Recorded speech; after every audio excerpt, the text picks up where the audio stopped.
بسم الله الرحمن الرحيم. النهاردة ان شاء الله هنعرف شجرة التين عندك ماذا تستخدم لها في شهر 5. يعني ايه التفاصيل اللي انت لازم تعملها في شهر 5 فوق سطح بيتك.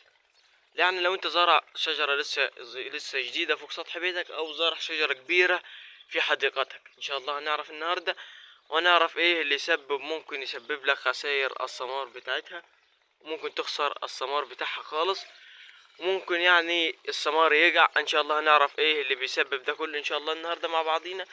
وان شاء الله هنعرف ايه برضو اللي بيسبب اللي بيخلي عندك الثمارة تطيب قبل اوانها وتبقى فاضية كده. يا جماعة بصوا، يعني دي كده ملهاش لازمة خالص، بس ان شاء الله نحن هنعرف دلوقتي مع بعضينا التفاصيل اللي اللي يخليها تعمل كده يا جماعة وتبوظ بالشكل اللي حضراتكم شايفينه. يعني يا جماعة بسم الله الرحمن الرحيم، احب اعرفكم بنفسي. معاكم اخوكم ادهم من قناة عالم الزراعة. وان شاء الله موضوعنا النهاردة زي ما قلنا في المقدمة هنعرف ايه الشجرة ما هي تحتاج في شهر 5. طيب يا جماعة، اول معلومة ودي الاهم علشان ما تخسرش الثمار بتاعك، وهي اول معلومة يا جماعة، وهي الري المنتظم. يا جماعة يعني بنفس الميعاد اللي انت هتزرع فيه بالظبط، بنفس الميعاد اللي انت هتسقي فيه تروي فيه، يعني تروي فيه الميعاد التاني بالظبط، علشان ما تخسرش الثمار بتاعك، ولا الثمار بتاعك يقع او يطيب قبل اوانه وما تقدرش تاخد منه ايتها محصول.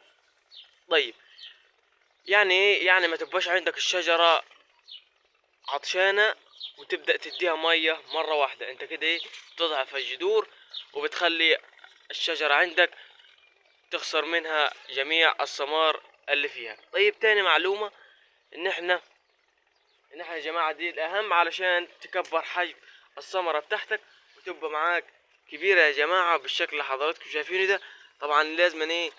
طبعا يا جماعة لازم تعتمد على الكالسيوم والبوتاسيوم، ويا ريت بقى لو انت عملت معاها الصح تحط لها شوية سماد عضوي. طبعا السماد العضوي ده موجود في اي بيت عشان تكبر حجم الثمرة، تبقى الثمرة معاك كبيرة يا جماعة، تقدر تلم منه محصول. طيب تمام. تالت حاجة يا جماعة ودي الأهم، إنك يا جماعة تورق الأشجار بتاعتك، تورق التينة بتاعتك، تورق مثلا شجرة التين بتاعتك. طيب إزاي؟ طبعا التوريق ده يا جماعة مش أي توريق وخلاص أنت تخف عليها الشجرة، تخف عنها الورق وخلاص، لا يا جماعة. طبعا الثمرة دي محتاجة يا جماعة، محتاجة شمس، محتاجة ضوء.